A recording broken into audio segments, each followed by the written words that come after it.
Hi everyone and welcome back to my channel. Today I'd like to talk about a very beneficial technique and strategy for language learning, and that's in-country language immersion. And what I'd like to touch on is the possibility for even this technique to stagnate and for certain learners to struggle with language plateauing. So let's get down to it. For me at least, and I do wonder if other people feel this way as well, but I've always thought that language immersion via in-country immersion was this amazing opportunity for getting a much deeper level in one's target language. So I had all these dreams and ideas and visions of going to a specific country, being able to just strike up a conversation with people on the side of the road, going into cafes and whatnot and ordering just like a local would. And of course, in-country language immersion has many benefits, and this I would definitely encourage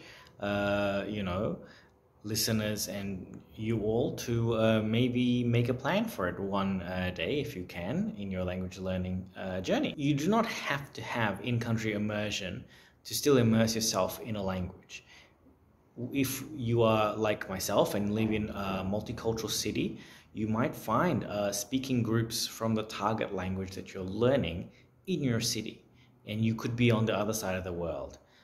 Places like London, New York, Melbourne, Australia, they're all they have a big population of migrants, so you could still find speakers of the language. You may even find native speakers who struggle with English, therefore you would be forced to speak to them in the language you are learning, just like when you went to the country. So you could find food there from these cultures and countries, music, culture, literature, and with the internet, it's very possible to create a sort of immersion at your house, at your own home. That said, being in the country, I have experienced, just brings that to a completely new level. There's nothing beats being at the source, because that's where the language and culture most times is alive. Whenever we went to bookshops in Europe, we were always surprised to find, or we were always amazed to find, just how much literature and media is being printed in the local language. And even myself, I'm here in Malaysia now, and one of the languages that a large community speaks here is Chinese, a form of Chinese, Mandarin or Cantonese or some other form. And I was in a bookshop just the other day and looking at how much material there is in Chinese and going, yo, this is a great opportunity for people who do want to learn the language, because there's just so much choice and material here. So for these reasons, in-country language immersion is great. It's awesome. If you can do it, awesome. And I've had the blessing and the opportunity to do it a few times as well. Actually, I've only done it once through university, where I went to Oman. And that was the only sort of time I traveled to a country for actual language immersion programs. I have lived in Turkey, and I am living in Malaysia now, but this is not necessarily for language immersion as such.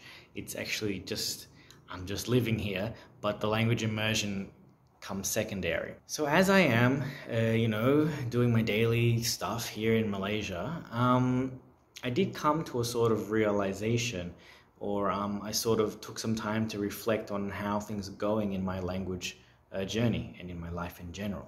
I've been feeling it for a while. I just don't know how to conquer it, or how I wish to conquer it rather, is that I'm actually not putting much active energy into learning Bahasa Malaysia, Bahasa Melayu, or even Bahasa Indonesia. I don't do anything extra except for just trying to survive and interact with people, which is great. And I am able to do that. I am able to go to a restaurant, I'm able to go into a supermarket and go about my day-to-day without causing too much of a scene, without people speaking to me in English or thinking that, oh hey, where's this guy from? even though that also happens as well. So what I'm trying to say is that if you are going to be in a country for a few weeks and your goal is just to be able to order coffee in that language, then good for you and great. But if you're staying a prolonged period of time in a country and you would like to learn the language there, eventually you notice that your level begins to plateau. You're able to get into a taxi, you're able to ask and give directions, and you can maybe engage in some very basic back and forth conversation. A random person asks you where you're from, you can have a quick chat about that. That's all good. But then you realize that it becomes clear that there are certain levels, and even though you're living in the country, just passively absorbing material, there comes a point, I think, where you also need to actively engage with all the stuff that you have absorbed. In-country immersion helps different language learners at different stages. If you're an absolute beginner, it can be very chaotic, but you can pick up the language quite quickly. 3 weeks in a foreign country where you can't speak your native tongue, you'll probably be forced to work a lot harder than 3 weeks at home studying 15 minutes here or there. It becomes more about survival and stuff like that. And of course, if you already know a good deal of your language that you're learning, and then you go to the country, it's just like there's a possibility, a very likely possibility, that you'll be able to take your already advanced language to a much higher level. Factoring these levels in, actually living in a country, in-country immersion, just being an expat or a migrant in a country with another language can be considered another form of study technique. That is to say, it doesn't just happen by sitting in the country and just by doing nothing. There are levels, like I said.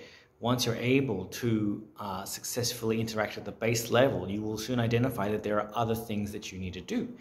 You will need to perhaps fill out forms. You might need to be part of the bureaucracy of the country. And later on, you might need to have longer discussions, not just about what you like, but about more in-depth topics. So these levels still become apparent in daily life. And you find that there is still the same amount of energy and effort that needs to be put in to get yourself to this next level. Of course, the access to resources and speakers and everything like that will hopefully, theoretically, make things a lot easier. But something that we can't forget is that the energy and the effort still has to come from us. So let's conclude here. You're staying in the country for whatever reason, for a long time, and you decide to pick up the language. You can say hello, you can say how are you, you can count to 10, and you can survive at the supermarket.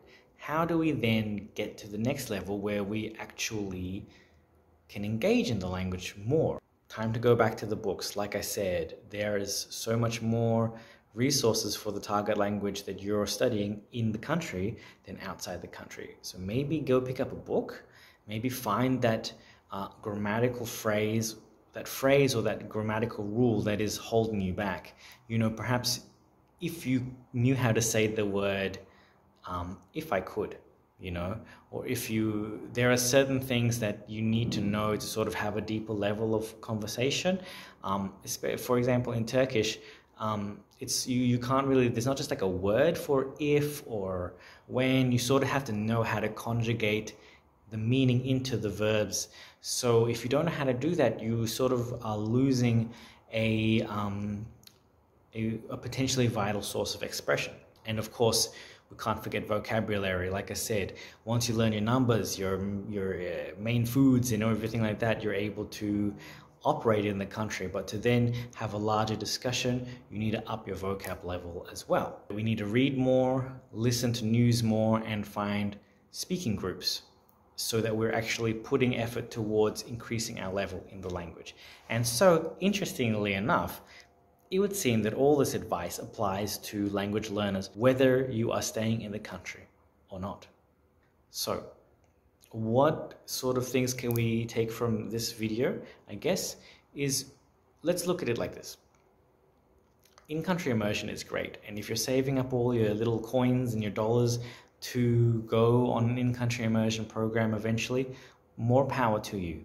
However, it's not necessarily the magic pill that you need. Of course, once you hit the country and the ground running, you will probably get a big motivational push and a lot of excitement that will help you move levels in your language.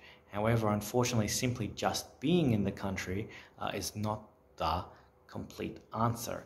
The journey of language learning and improving oneself still requires a whole lot of effort, just like it would if you were sitting at your house on the other side of the world with no contact with the language. I hope that this video has been beneficial. Hopefully you've gathered something from it, and I hope that I've been able to present my ideas in a digestible manner.